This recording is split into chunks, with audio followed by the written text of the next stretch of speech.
on 7. Kita hari ini akan membahas topik yang sangat relevan pada era digital saat ini.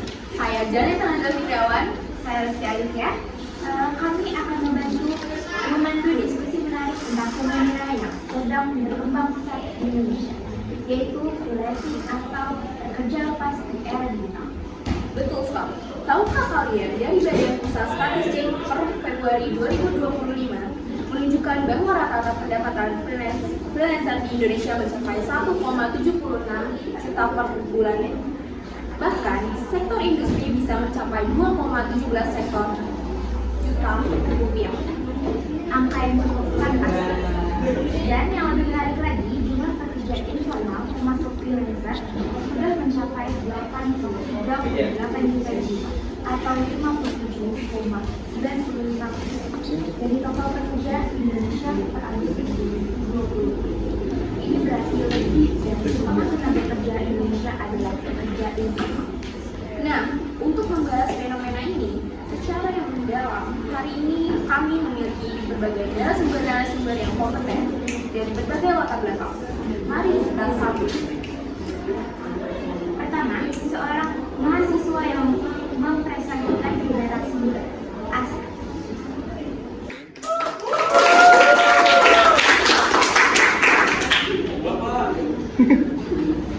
Kemudian seorang influencer dan konten kreator yang juga freelancer yaitu Ibu Nadina.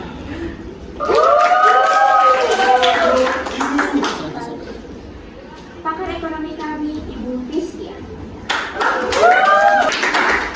Perwakilan dari HRD perusahaan yaitu Ibu Anindya. Yang terakhir, perwakilan dari Kementerian Ketenagakerjaan, Ibu Neza.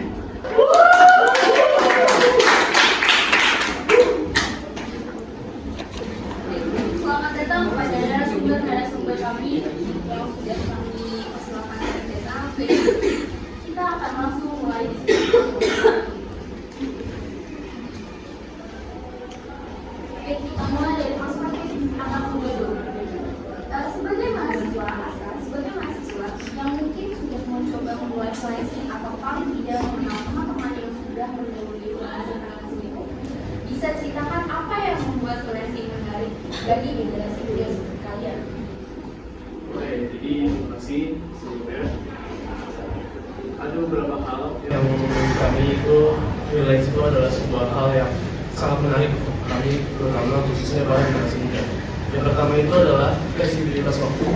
Kita bisa melakukan kuliah dan kerja secara bersamaan dan tidak terikat bekerja 9 to 5 di sebuah kantor. Dan juga yang kedua itu adalah kita bisa bekerja dimanapun, di kos, di rumah, di kafe atau sebuah tempat dimanapun itu kita harus bekerja. Dan juga ini itu berbanding lurus dengan gaya hidup para generasi muda sekarang ya, yang disebut sebagai digital. Tapi kalau saya jujur tidak dapat dimungkiri freelance itu nggak seenak yang dipikirkan oleh orang banyak. Ada beberapa dari kami mungkin merasakan bahwa penghasilan kami itu tidak stabil. Mungkin bulan ini kita mendapatkan banyak sekali orderan, terus tapi di bulan depan berikutnya kita cuma dapat 1-2. Tapi setidaknya kita mendapatkan pengalaman dan juga skill yang beragam. Seperti halnya teman saya yang ada yang sebagai copywriter atau sebagai digital marketing, itu sih. Jawaban yang benar. Fleksibilitas tapi juga ada tantangan seperti itu. Nah, sekarang kita mulai dengan sebagai influencer atau konten kreator. Kalian juga termasuk kategori freelancer. Bagaimana pandangan kamu tentang tren ini dari sudut pandang digital ekonomi? Oke, baik. Jadi menurut saya, tren freelancing ini sangat didukung oleh perkembangan platform digital besar. Sekarang platform seperti Influencer, Fiverr, Upwork semakin populer di Indonesia.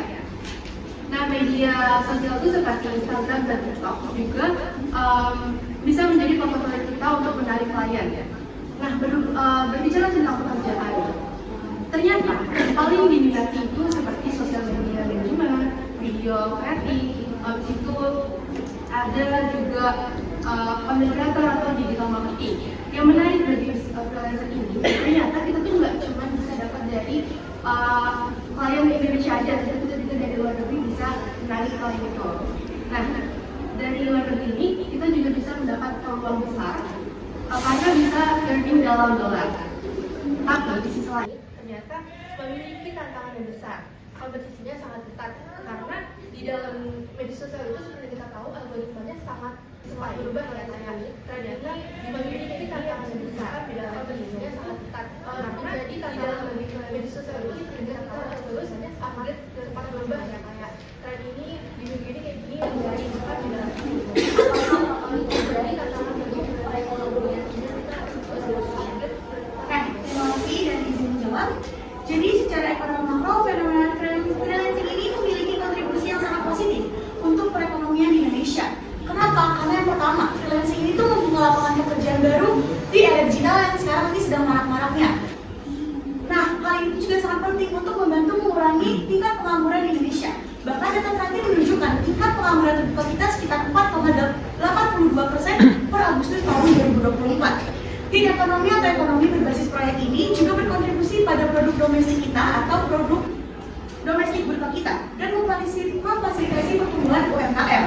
Data BPS juga menunjukkan 52,95% atau lebih tepatnya 83,8 juta pekerja di Indonesia itu merupakan pekerja informal dan ini merupakan angka yang sangat signifikan. Terlebih lagi, tantangan ekonomi ini juga ada pastinya untuk freelance ini. Yang pertama itu karena pendapatan freelancer ini yang tidak stabil dan bisa mengurangi daya beli. Yang keduanya itu ada banyaknya aktivitas freelance yang tidak terdata dalam statistik ekonomi formal. Jadi bagi kami para ahli ekonomi itu juga cukup kesulitan dalam mendata keuangan ataupun pemasukan dari PDB itu sendiri. Terus juga ada potensi kesenjangan pendapatan yang cukup besar. Contohnya itu seperti di Papua Tengah, para freelance di Papua Tengah itu mendapatkan sekitar 4,70 juta rupiah per bulannya dalam pendapatan mereka. Sedangkan dalam freelance di Nusa Tenggara Timur itu hanya mendapatkan 1,15 juta per bulannya. Itu merupakan gap yang sangat besar bagi pendapatan freelance itu sendiri.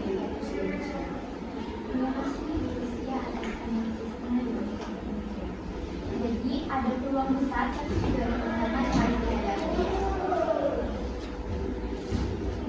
Nah, sekarang kita beralih ke perspektif perusahaan di luar India. Dari sudut pandang HRD dan manajemen perusahaan, bagaimana perusahaan melihat freelancer? Apakah dianggap sebagai ancaman atau justru solusi? Oke, pertanyaan yang bagus. Kalau dari perspektif perusahaan, kami lebih melihat freelancer itu sebagai solusi, bukan ancaman. Ada beberapa keuntungan yang kami dapatkan dengan menggunakan jasa freelancer. Yang pertama itu kita mendapat lebih fleksibel, karena kami hanya perlu membayar mereka itu per proyek. Kami tidak perlu membayar yang lain seperti THR atau yang lainnya yang biasanya kami bayar ke karyawan tetap. Lalu yang kedua, kami punya akses ke talent dengan skill spesifik untuk proyek tertentu. Jadi kami tidak perlu merekrut mereka itu secara terpusat. Nah, kami biasanya merekrut mereka itu untuk proyek-proyek musiman atau untuk proyek-proyek spesifik yang tidak ada in-house. Lalu juga untuk startup yang masih di fase awal, yang budgetnya itu masih terbatas atau masih sedikit. Lalu kita juga bisa menjawab untuk campaign marketing yang jangka waktunya itu pendek. Tapi juga ada tantangannya dalam menggunakan jasa freelancer, yaitu quality control. Quality control itu agak sulit karena freelancer itu kan tidak setiap hari berada di kantor, jadinya tingkat komitmennya juga agak berbeda dengan karyawan tetap. Nah, lalu dan yang kami lihat ke depan adalah hybrid model, yaitu mengkombinasikan antara karyawan tetap dan freelancer dalam satu perusahaan. jadi karyawan tetap berperan sebagai core bisnis, dan freelancer itu kami fokuskan ke proyek-proyek yang spesifik. Menarik sekali. Jadi perusahaan sudah ada JD. Kembali lagi ke mahasiswa, yaitu Aska. Dari sisi pencari kerja atau yang mau menjadi influencer dari orang-orang yang terbaik influencer ini, sebenarnya apa sih yang paling dibutuhkan dari influencer pemula untuk sekarang? Berdasarkan riset dan juga pengalaman teman-teman freelancer, ada dua kategori skill yang perlu menjadi basic dalam melakukan freelancing. Pertama ada soft skill dan juga hard skill. Kita langsung mulai ke yang pertama dulu deh, hard skill. Hard skill ini seperti contohnya seperti yang sekarang lagi ramai dibicarakan, yaitu tentang program AI, aka programmer, dan juga seperti contohnya web development atau app development. Dan juga terdapat desainer grafis, video editor, dan lain-lain. Dan yang kedua ada soft skill. Soft skill ini yang seringkali terlupakan oleh mahasiswa atau generasi yang sekarang. Seperti soft skill time management. Dalam melakukan freelance, kita harus membagi waktu antara kuliah dan juga kerja. Ini memerlukan time management yang sangat baik.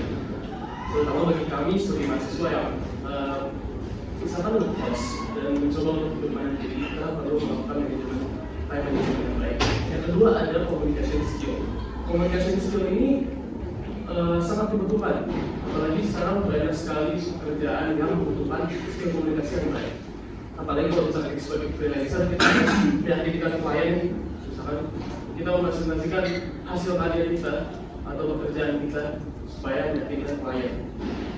Dan juga yang bisa saya saranin kepada teman-teman yang ingin menjadi freelancer, kemudian saran saya mencoba hal yang dikit-dikit aja, soft skill dulu aja. Gak harus yang terlalu tinggi atau terlalu susah, terlalu sulit. Harus mulai dari kecil aja, terus membentuk portofolio secara sedikit demi sedikit juga. Dan juga jangan lupa juga setelah melakukan pekerjaan freelance itu melakukan testimoni dari klien untuk kredibilitas. Nah sekarang pertanyaan nih, pertanyaan dan Ibu Adina, menurut kalian apakah freelancer bisa menjadi solusi jangka panjang untuk karir seseorang atau hanya fase transisi saja? Kalau menurut saya sendiri, freelancing itu bisa menjadi karir jangka panjang yang sangat sustainable. Tapi dengan beberapa catatan. Sebenarnya untuk freelancing itu sudah banyak terbukti di negara-negara maju lainnya, yang dimana mereka itu terfokus pada diversifikasi. Yang artinya freelancing itu harus mempunyai multiple income streams, dimana mereka itu tidak hanya bergantung pada satu klien saja. Terus juga para freelancer itu penting untuk mempunyai financial planning yang matang atau yang tepat. Freelancer harus punya emergency fund, terus juga harus punya investasi untuk masa depan dan juga proteksi seperti asuransi. Kalau ini termanajemen dengan baik, menurut saya freelancing ini bisa menjadi karir jangka panjang yang sangat relevan untuk kedepannya. Saya setuju dengan tadi Ibu Rizky dalam development.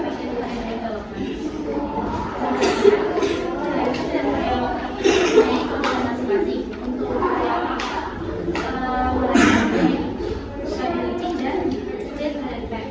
Lalu untuk yang freelancer, mereka punya freedom dan income yang tidak terbatas. Nah, yang menarik ya, kalau untuk freelancer yang sudah berkembang, mereka tuh ada yang menjadi entrepreneur atau ada juga yang membuka agensi sendiri. Lalu ada juga yang di-hire sebagai konsultan dengan fee tinggi di perusahaan besar. Jadi karir itu beragam. Boleh saya menambahkan? Jadi saya juga punya contoh konkret nih. Ada beberapa freelancer kenalan saya, dia awalnya tuh kerja sendiri, kayak misalnya content creator atau desainer. Nah, sering berjalannya waktu, ternyata tuh dia memiliki orderan yang cukup banyak sehingga dia harus merekrut tim lagi. Dan sekarang dia punya kreatif, namanya itu kreatif agency sendiri. Jadi menurut saya, di kesimpulan ini, freelancing ini bukan cuma jangka pendek aja, tapi juga bisa menjadi stepping point untuk entrepreneurship. Ini concern saya terkait kesejahteraan terkait stabilitas di masa depan. Apakah kita sebagai freelancer itu pada saat pensiun itu menjadi tidak minat bekerja? Itu menjadi satu pertanyaan yang besar.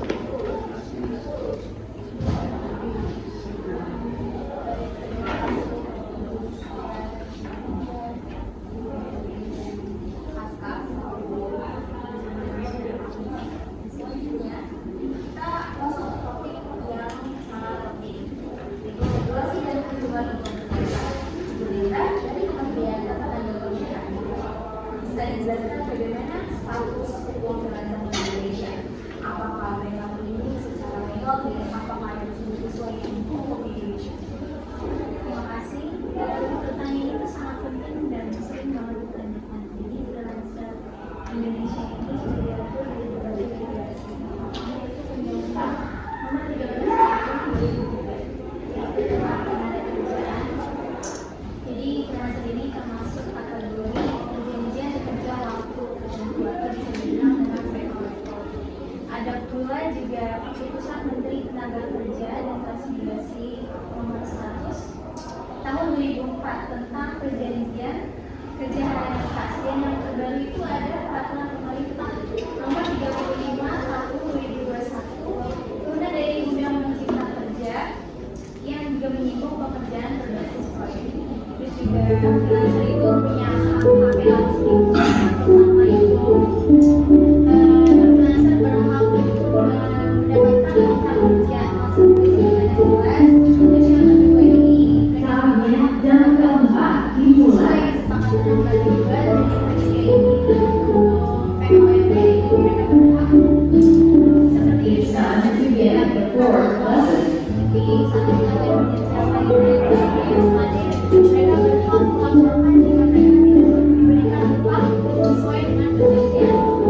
Ini juga pemerintah punya beberapa program untuk freelancer, itu seperti kartu prakerja untuk upskilling dan reskilling, program pelatihan vokasi, dan juga kami memfasilitasi platform digital yang legal dan aman untuk para freelancer dan pemberi kerja.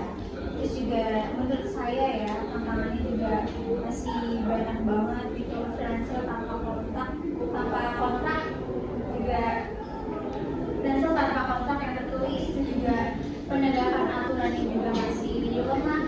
Edukasi tentang hak-hak pekerja juga masih kurang. Itu pun yang masih apa ya, itu yang sedang kami perbaiki. Terus juga saat ini Kemenaker juga sedang merancang regulasi yang spesifik untuk gig workers atau bisa dibilang pekerja berbasis platform digital supaya perlindungannya juga lebih jelas dan lebih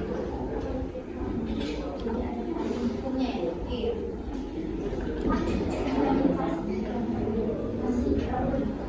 Nah, bicara soal perlindungan, ada satu hal penting, yaitu jaminan sosial.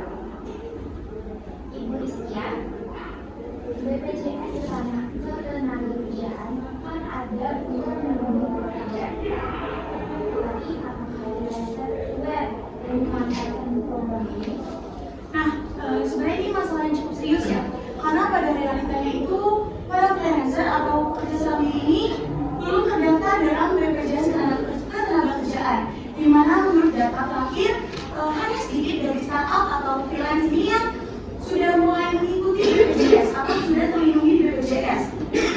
Nah, padahal untuk iuran per bulannya itu hanya sekitar 36.800 lebih tepatnya ya, 36.800 untuk para freelancer ataupun pekerja mandiri dengan jaminan banyak seperti jaminan hidup, jaminan keselamatan kerja, dan jaminan-jaminan lainnya.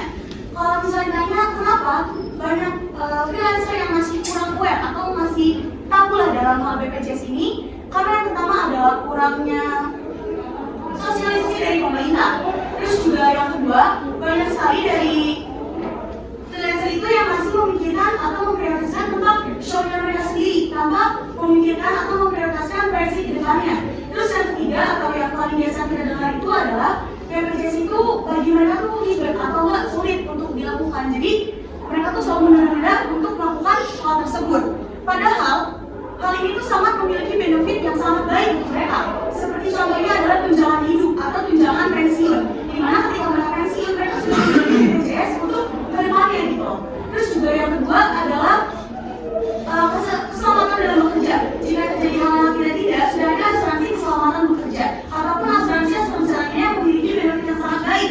Oleh sebab itu, kami sebenarnya memiliki saran untuk pemerintah, di mana pemerintah perlu memberikan subsidi ataupun intensif kepada para freelancer agar mereka mulai tertarik atau mulai berpikiran untuk bergabung atau mendaftarkan dirinya ke ketenagakerjaan BPJS.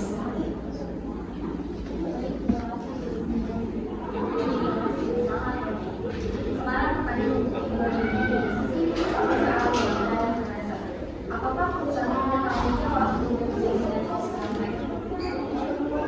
Sebenarnya secara legal untuk PKWT yang kurang dari 3 bulan seharusnya pengusaha itu wajib mendaftarkan pekerjaan itu ke BPJS.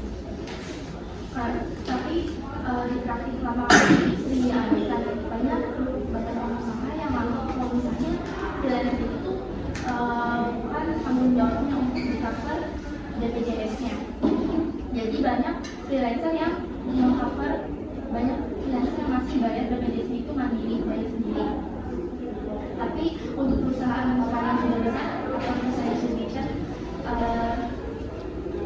perusahaan itu menanam benefit atau insentifnya dalam kontrak kerjanya. Tapi itu masih jalan banget. Contohnya kayak startup yang masih di fase awal yang berdata itu masih terbatas. Nah, sebaiknya juga untuk perusahaan dijelaskan dari awal apakah ada benefit atau tidak. Lalu, tapi untuk yang sudah bekerja di suatu perusahaan selama bertahun-tahun, mereka biasanya mendapatkan apresiasi dari perusahaan berupa benefit tertentu. Nah, jadi yang diharapkan adalah regulasi yang lebih jelas dari pemerintah untuk freelancer dan pengusaha supaya semua pihak perusahaan dan freelancer itu tahu dan hak kewajiban masing-masing dengan pasti. Baik, terima kasih Bu Lydia. Untuk benefit yang terbantu itu kira-kira apa sih itu benefit tersebut?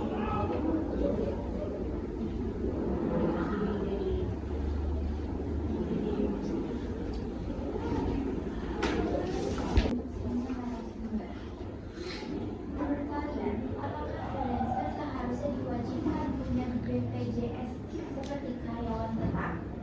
Mari kita dengar dulu dari Ibu Neza. Menurut saya sih harusnya iya, tapi dengan skema politik atau skema insentif.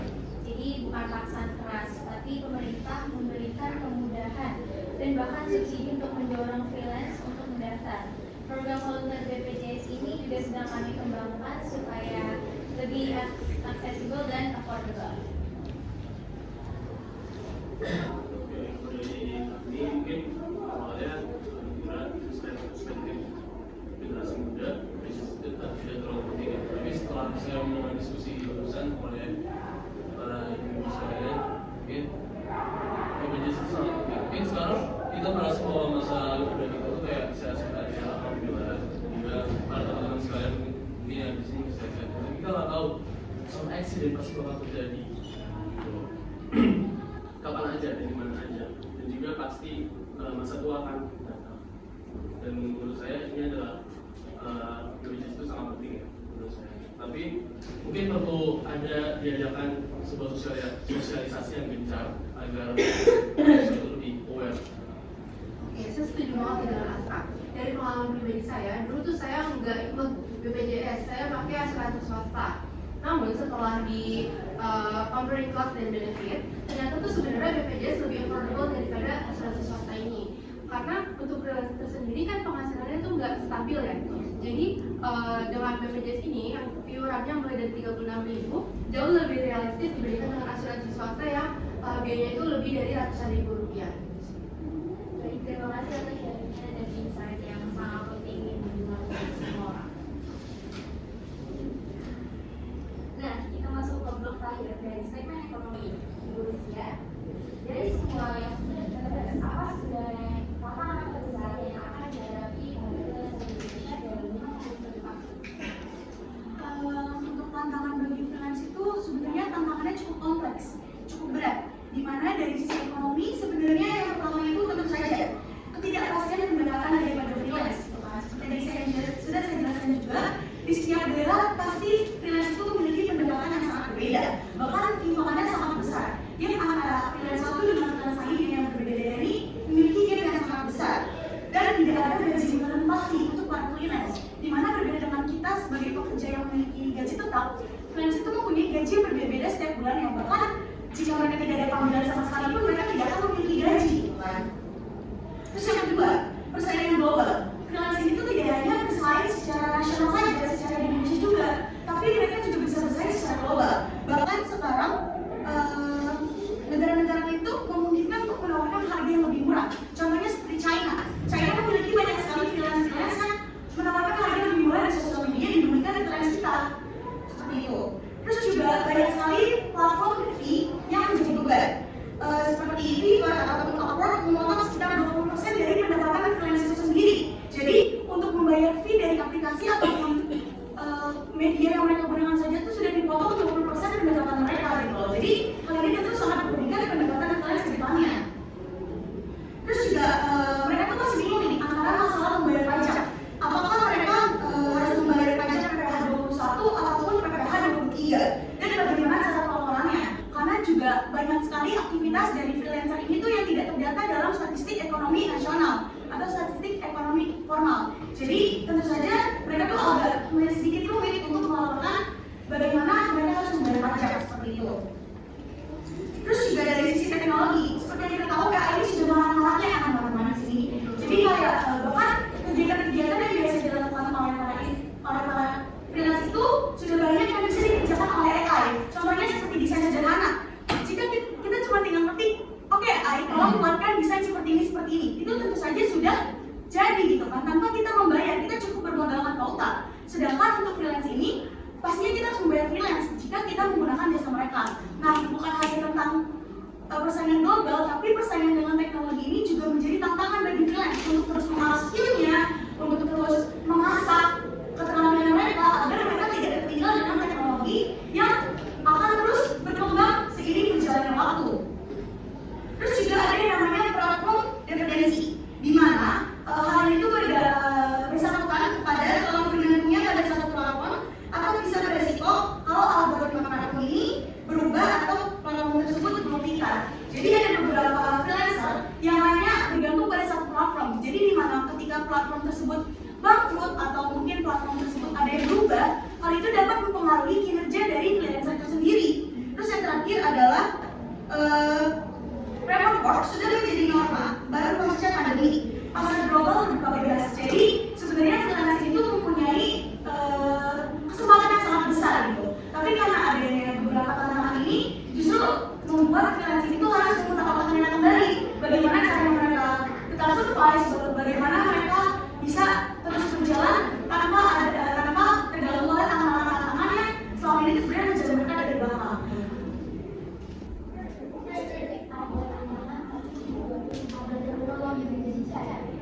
Betul, karena Indonesia sendiri itu juga punya bonus demografi, di mana banyak sekali usia produktif di Indonesia yang disebut dengan tech savvy. Dan cost of living kita itu masih sangat rendah dibanding negara maju. Jadi kita tuh lebih kompetitif untuk negara-negara asing di luar sana gitu. Jadi kita harus ada bisnisnya sebenarnya.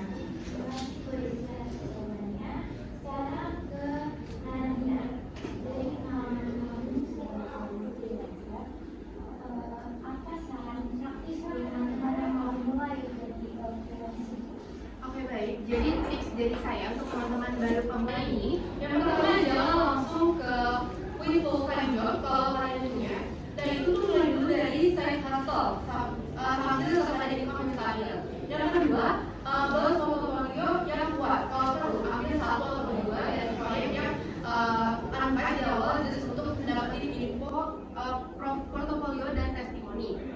Yang ketiga itu ada Networking itu krusial, aktif di LinkedIn, Instagram atau platform profesional lainnya. Nah, banyak job-job itu yang datang dari referral, bukan dari aktif di platform itu.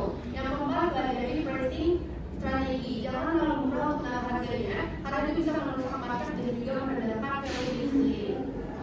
Dan yang paling penting ini ada save emergency fund minimal 6 bulan expense sebelum terjun full time jadi freelancer. Nah itu safety kalau misalnya amit-amit nanti pas jadi freelancer itu sepi orderan, itu bagian untuk pendidikan.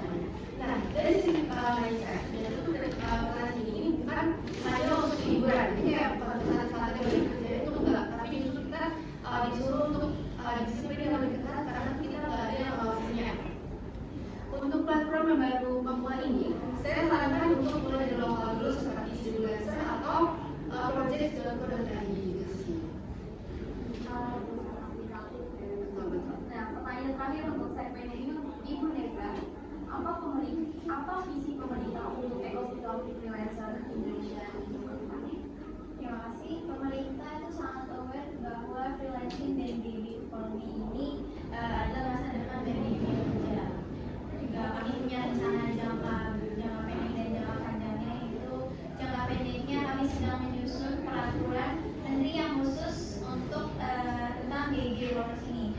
Kami juga akan bicarakan sosialisasi tentang hak dan kewajiban tentang freelancer, kampanye pentingnya BPJS untuk pekerja mandiri, dan kami juga sedang develop platform digital resmi dari pemerintah untuk memfasilitasi antara freelancer dan employer yang aman dan legal.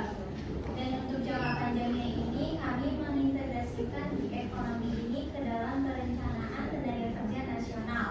Kami juga akan mengkaji kemungkinan tax insentif atau bisa dibilang insentif pajak untuk freelancer yang berpenghasilannya rendah. Kami juga rencana untuk memverifikasi kompetensi nasional melalui BNSP khusus untuk freelancer supaya ada standar khusus yang jelas. Terus juga beberapa hukum yang kami perkuat, termasuk mekanisme dispute resolution atau bisa dibilang penyelesaian sengketa kalau misalnya ada masalah antara freelancer dan kliennya.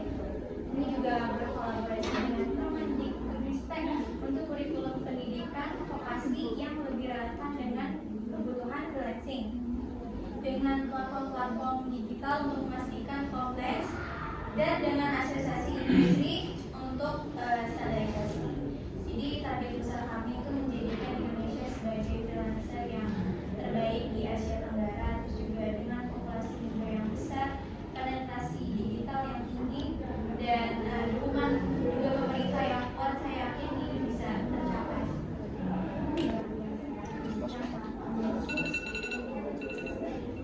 Terima kasih banyak untuk semua yang sudah yang luar biasa, Bapak, Ibu, teman-teman, narasumber. Terima kasih banyak.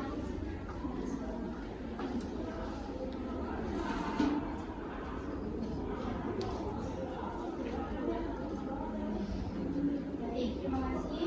Kita sudah mendengar banyak informasi yang ada dari segmen pertama. Terima kasih kepada Bapak, Ibu, Asya, Ibu Rizkia, Ibu Nadia, dan Ibu Nara atas yang telah